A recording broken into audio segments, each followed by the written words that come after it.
Good afternoon. This is frankly Tottenham. I had to change my name. I changed. I was originally was paranormal Yiddo, and a lot of people liked that name. I went on to a Tottenham site called the Irish Hotspur, and his friend Jack kept saying, "I love your name, Paranormal Yiddo." I didn't realize I left England in 1989 for America. I was born in London in 1970.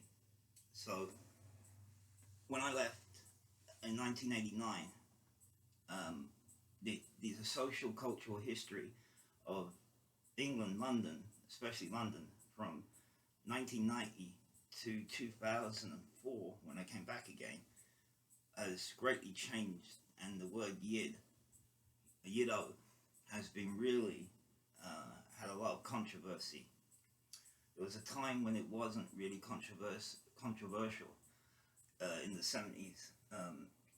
Basically, the history with the the history word Yid, I stayed up 2 hours last night. Well, let me begin from the beginning. Okay, I was on a Tottenham site with these wonderful fellas, Kuba, Dermot, and Ben, wonderful people. And Ben had brought up about my name. I changed my name on my YouTube channel to Yiddified Frank, and he said you might get some trouble with that with YouTube. I appreciate Ben for telling me that. But we started talking about the word Yid and its context, of course, with the horrible history of the Nazi treatment of the Jewish community in Germany. Not only in Germany in 1930, also in America, England. The Jews were very much treated like fourth-class citizens. Basically in America, they were treated the same as African Americans in the 1930s. And Ben, I'm sorry for saying that. I didn't mean to say you lied. There was things you said that was true.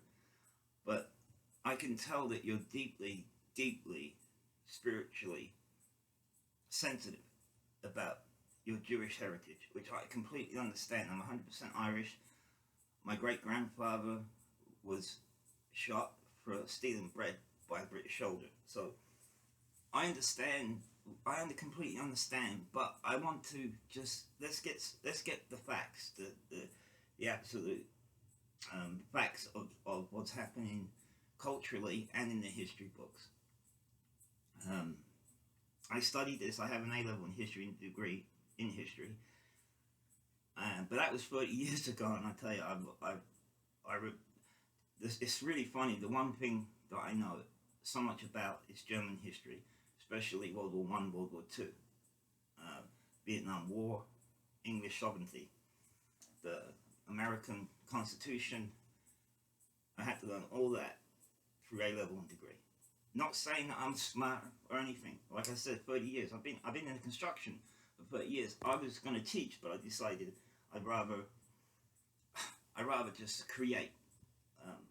But anyway, the word Yid came from biblical times. There was a sect in the Jewish community that they called this sect of Jewish people Yids.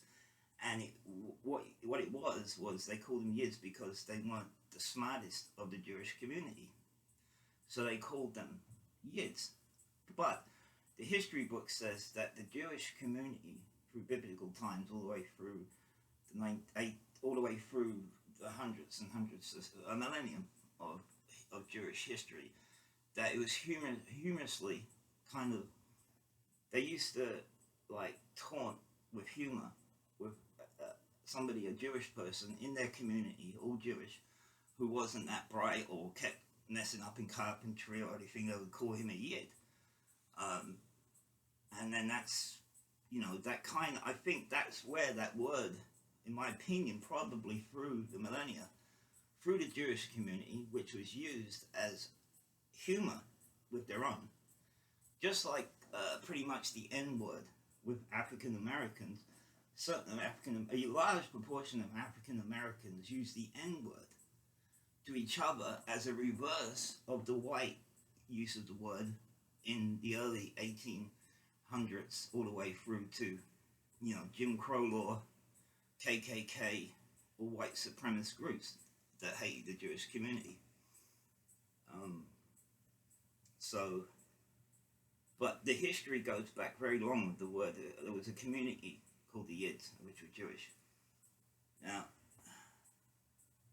the Jewish issue started to come arise, and the Jewish propaganda machine, negative propaganda machine, started mostly in the 1930s in Germany and England. There was many English people that supported the Nazi Party, if you can believe that. It's true. There was a lot.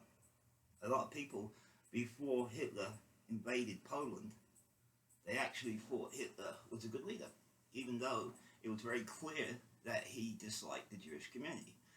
But he hadn't stuck them in concentration camps or put them in the ghettos at the time. So a lot of people, even American people, thought Adolf Hitler, was someone that turned their economy around and a booming success, even though he broke the agreement after World War I that they can't add more. They only could have a military of 200,000 and a certain amount of people, military jet craft. But Hitler broke all the rules because he's secret. He was a madman. That's a fucking madman. But this is This was on. This was.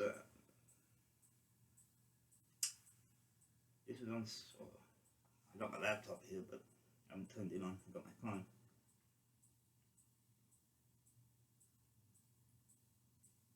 Come on, get up there.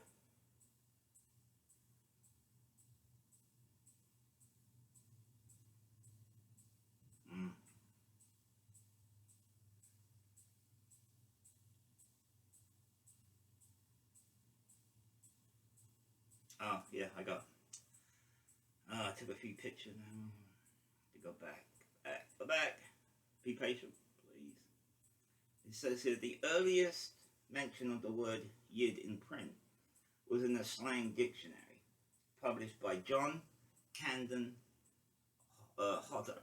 In 1874, Hodder noted that the Jews used these terms very frequently between each other. It's uncertain when the word began to be used in a non-compassionate sense by non-Jews, but some believe it started in the 20th century, likely in the 1930s, when there was a large population of Jews and Yiddish speakers in East London, where Oswald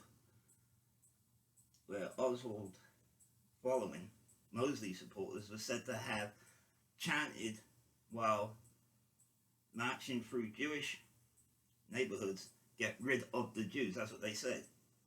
After World War I, most examples of the word Yid are found in the writing of Jewish authorized. I lost it. Either attempts to accurately portray anti-Semitic speech, or as well self-deprecating Jewish humor.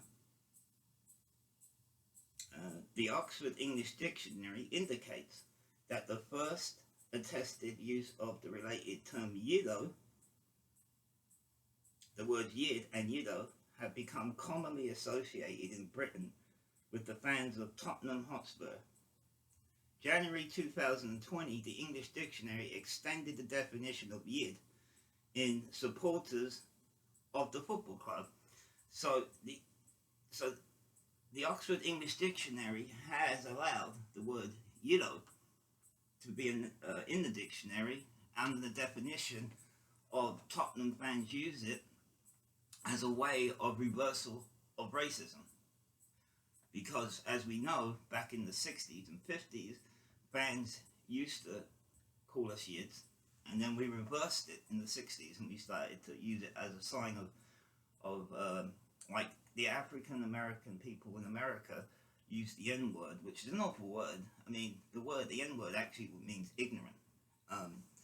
So So the Tottenham fans, which I love, by the way, I know Ben probably doesn't like it because he has deep spiritual. Um, he has very deep spiritual. I can tell that he's very sensitive, and I really apologize. I shouldn't have said you were wrong, Ben, because I'm. It's very hard to talk, to have 200 characters and talk about such a very sensitive subject. And Ben, with all due respect, you are a lovely fella, and I can tell you're passionate. You have passion driven, burning inside of you. That's probably why you have your own business. Um, Not saying that you don't have to have a business to have passion, but I can tell that you're a mover and a fixer. But I personally, I will not use the word. I changed my name, Ben, for you. I was called myself Yiddified Frank. Okay, and I was going to call my buddy Tottenham Fred. I was going to call him Yiddified Fred, but he's always been Tottenham Fred since I was 7 years old. And so I changed my channel name to Frankly Tottenham, which some people prefer. So, but I did it for Ben because I believe that if you know somebody who is very sensitive to the word Yid and Yiddo, you should not use it in front of a Jewish person. Okay, only they have the right to use that word. Do I sing Yiddo now and then? Yes, I do, because I grew up in the 70s and 80s using the word. So it's very hard for me when Tottenham score, I'm celebrating Yiddo. It's because I was brought up with it. Now that I know the history and the culture now in England since I left, I will be very careful how I use the word Yiddo. But then I looked up. You said that the Germans used the word against Jewish people. The Nazis did. I searched everywhere in my books for it, and I looked up documentaries that I used to watch, and I looked up YouTube, I looked up Wikipedia, I looked up everything. The only thing I can find was the Jewish soldiers. I mean the German military soldier who was not a Nazi or an SS, but the regular Germans just called Judah. Just used the word Judah, which is German. The word it all comes back to Greek, but the SS used to call him Dirty Judah. I forget how to pronounce the German word for dirty, but they used to call him Dirty Judah. The SS was an absolutely horrible people that was basically formed to kill anybody that stood in their way, including Polish people, um, Russian poor people, anyone that had no power or no money. They basically just bullied and executed them all the way through from Poland all the way to almost to Moscow. When they invaded Poland in 1941, Operation Barbarossa. So, please, the people that are watching this, I changed my name on my channel to Frankly Tottenham, all for respect for Ben. So Ben, you're probably upset now because I came on the show this morning and I said you're wrong. I shouldn't have said that. What I meant to say was there was some conflicting points that you made. So, like you said, it's an awful, awful, awful thing. And I agree. Look, you know my history. I'm 100% Irish. I go all the way back 1,000 years of 100. Well, it's not. Well, as far as I've looked into my lineage and my heritage. I can't find any other influence of another country with I'm a Kelly. My last name's Kelly, so Kelly is kind of common as muck in Ireland. So my advice to fans when you go to the stadium, should we get rid of the word Yiddo? Very interesting point. I looked at YouTube and there was Ian Stone from BT who's Jewish, who's an Arsenal fan. He doesn't understand why we use the word Yiddo. And he came and sat down with some Tottenham fans, very respectful conversation. It's on BT, Ian Stone, just put in BT Sport, Ian Stone, Yiddo. And he sits down with Tottenham fans, young Tottenham fans now, which was interesting. Um, but they basically just said we use it as a term of reversal of racism, and it's our way of getting back and defending the Jewish community. And I'm really for that thing. I really am. But I won't ever say it in front of you if we ever went to a match together. I was in your company.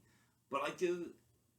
Well, I agree with the African community. What I love what they've done with the N word, that they reversed it, and even not gang. I'm talking about gang members now. I'm talking about the average African American who they talk to each other and call each other the N word, and they laugh and joke.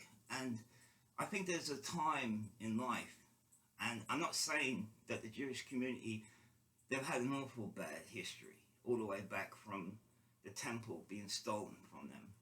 And right now in America, we're having an awful issue with Jewish attacks because there is a Muslim.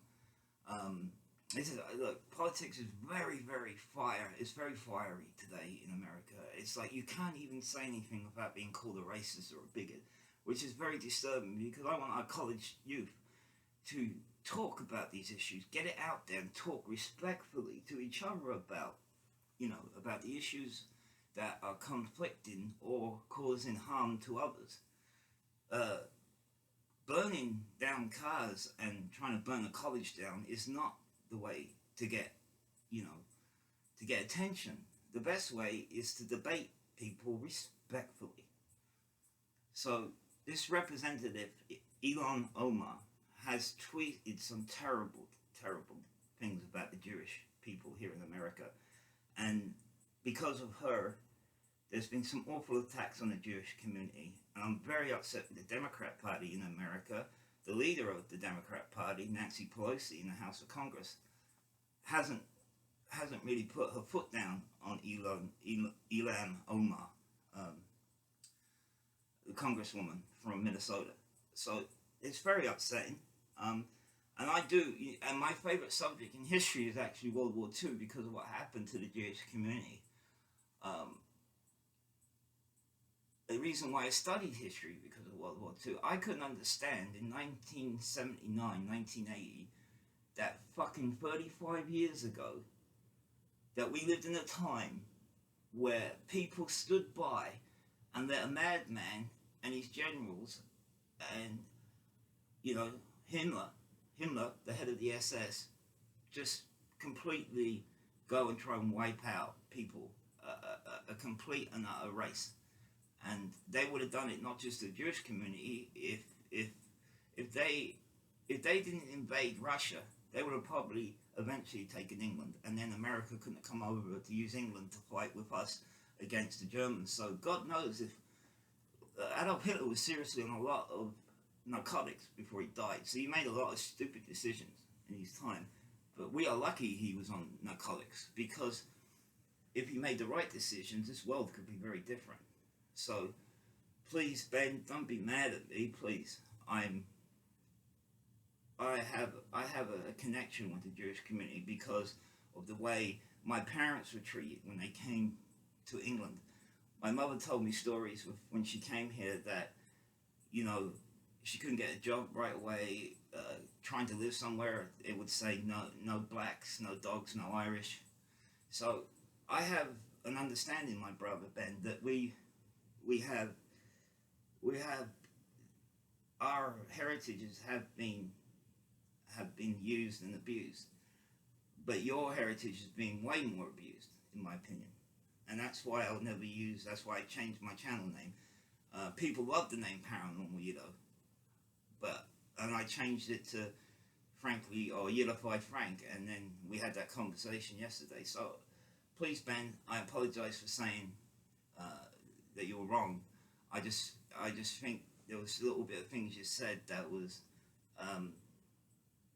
that wasn't to par to actually the history books. Just a few things you said. But I don't want to get. If you like to talk on the phone sometime, you can email me. My email's here at my channel. We can go on the phone and talk about it. Maybe you can tell me some things that I've said right here that are wrong. But I won't ever disrespect you with you and your Jewish community. Jewish people are the salt of the earth, and without without Jewish people, you know, I wouldn't be believing in Jesus and being a Catholic. So we owe the Jewish community everything. Without the Ten Commandments, you know, the Jewish people set the world with morals, and I'm just going to leave it at that. I hope that I didn't hurt anyone. I'm not here to hurt anyone. I don't like hurting anyone. I think we should love each other. I think we should be careful what we say. And if you do deal with ignorance, please, people, don't straight away clam up and become argumentative, or you want to shut them down and block them. If someone's ignorant to something, try and explain to them, or sit down and talk to them about where they're going wrong.